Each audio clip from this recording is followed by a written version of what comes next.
This Dragonfly is going to be very specific. So unlike the normal carefree, free-form, fun wire wrapping, I had to brainstorm and carefully write out very specific directions and then modify them. And then make a template, look up pictures of dragonflies. So this was step one with a 16 gauge, and I quickly figured out that none of these wings were going to stay in shape. This is all one piece of wire, so I had to get the 26 gauge and thread it in really thin there, and I didn't plan for that part, so that part looks a little messy, but that's going to be completely covered up by a ton of other pieces. To get the tips of these wings to taper with the sharper corner, at first I had to bend the general oval, and then I had to come back in here with the flat pliers and crimp them, and then actually crimp them to take the curve out, make a straighter line. So if you crimp on this side, then you crimp on this side, that's one way to make really sharp corners. I'm not trying to make them too sharp, but just trying to go along with how the picture is. Step two is to use 20 gauge to wrap this spiral shell over the top, and simultaneously, or with the same piece of wire, try to wrap the clip underneath about right there, and to top it off, wrap the dragonfly's big bulbous eyes just once through and then around to make it tight. See how that comes out. I would do all this on camera, but a lot of this is me just being completely still and figuring it out in my head, so that would be a lot of dead time. So I'm just showing you guys step by step.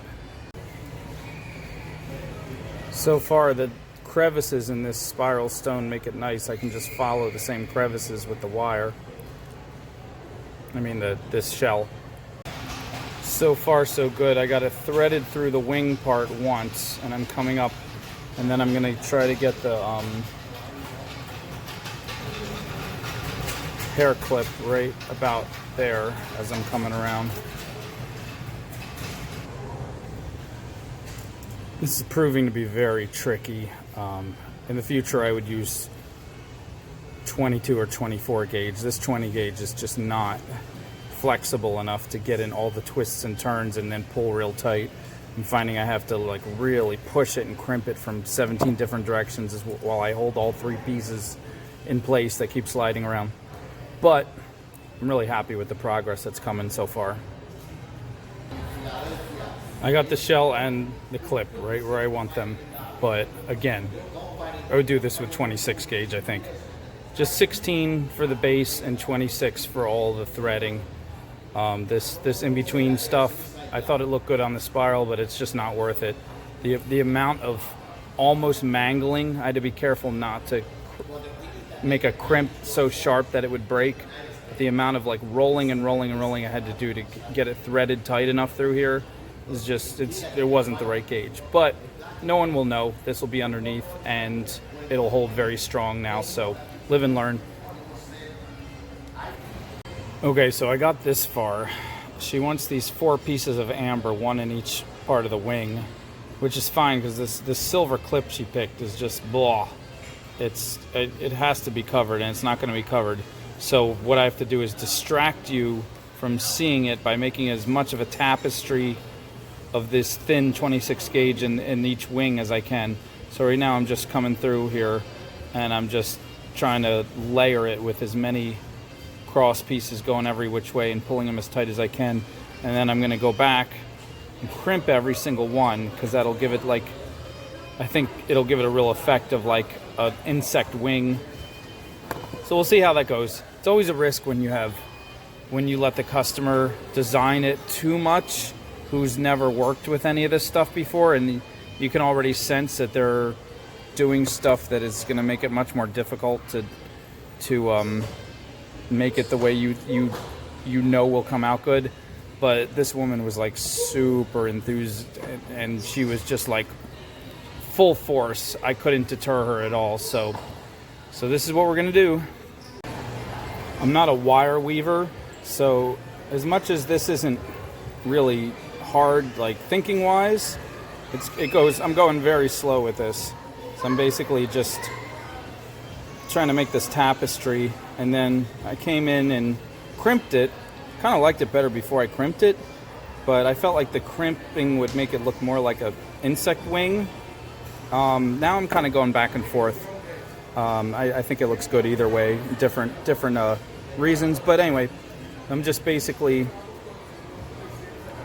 just wrapping it around once or twice, and then just crisscrossing wherever it fits till I totally fill in the area. I'm trying to make it so you can't see this silver clip as much as possible. I wish the clip was the same color, the antique brass, but like I said, I didn't buy any of the supplies, so when the other person goes out and buys all the supplies and insists on, you use them, it can limit your creativity and your freedom, but you just gotta roll with it, just gotta do it. Hopefully she'll like it so much she won't notice, or she won't care that the silver underneath is popping out. Maybe it just bothers me because I'm like, these are all warm colors, and then the silver is cold. It's like, bah. But whatever, I'll keep working on this. The funniest thing happened just now, right after I paused it. I was weaving my way through, and I had wrapped this piece of amber before even putting it on here. I wrapped it to make sure the wire was... I took a long piece of wire, I wrapped this into the middle of it, and then I put that piece of wire down and started wrapping it onto the wing. And yet, a second ago, I thought I had this secure from several different areas, and I was coming around to loop another piece of wire through, and I pulled, and all of a sudden, it must have pulled something a weird way. The entire piece of amber just slipped right out. It just fell on the table. Like it popped right out of a glove. And I was like, oh my goodness. So I was able to slip it right back in where it fell out, and then I immediately wrapped a piece of wire right across the bottom there. So that'll hold it. That was the place it slipped out, so it's not going to be able to go this way again. But you can be sure as I'm crisscrossing and I'm going to wrap some more pieces around different areas and secure that even more, because, I tend to overkill when I'm not still super confident in wrapping stones without holes. I can do it. I know when it works. I know when it's a little iffy, and I usually overcompensate and put triple as much wire just to be safe. Anyway, fun times. 2 wings down, 2 to go. As you can see, I didn't crimp the left side yet.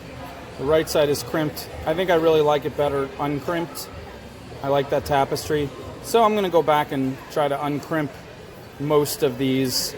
Probably not going to get all of them looking quite as tight, straight, the same, but there's enough going on and the wire is so thin that I think I can uncrimp about half of them, and this will start to look a lot more like that. And then I'll just do the other 2 wings with the straight wire, and pretty much you won't even notice. So let's do the rest.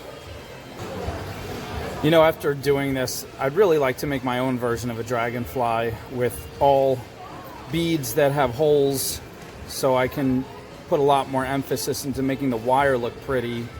And then I could put a kaleidoscope of stones, little teeny tiny chips and everything down each wing, with like certain patterns of colors changing. That'd be really fun. The body could be a section of smaller and smaller stones. I'd have a lot of fun with that. Who knows? Maybe we'll do that for a video if enough of you tell me, yes, please do that. Putting this next stone part together. It's this tricky pattern where you gotta create a cage to hold the stone that uses the angles just right, so if you pull tighter, instead of the stone escaping, it pulls everything tighter against the stone. This one I think has some good angles, so it should be easier than the last one. Let's see.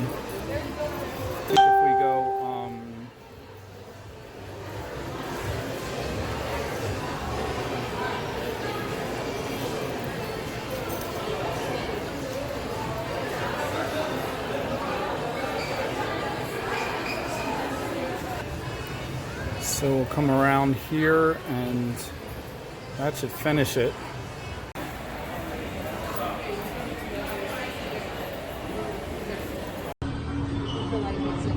So here is the finished piece. Only concern still is the silver showing through the clip, but the beautiful woman who's buying it agreed that she's going to get some metallic nail polish and just dab it in there so it'll match the rest of the metal, and I think that'll be a great fix. And then this is her ring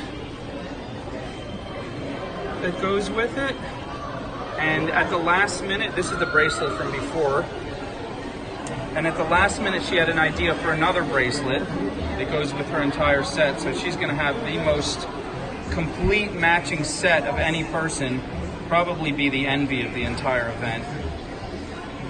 But it was a lot of her own creativity that went into making this the way it is, so it was very fun and I learned some things and it was great. Yeah, go for it. So she's very happy. Matt, thank you so much. You're welcome. Totally awesome. Yay. I love it. Okay. All right. Take care, guys.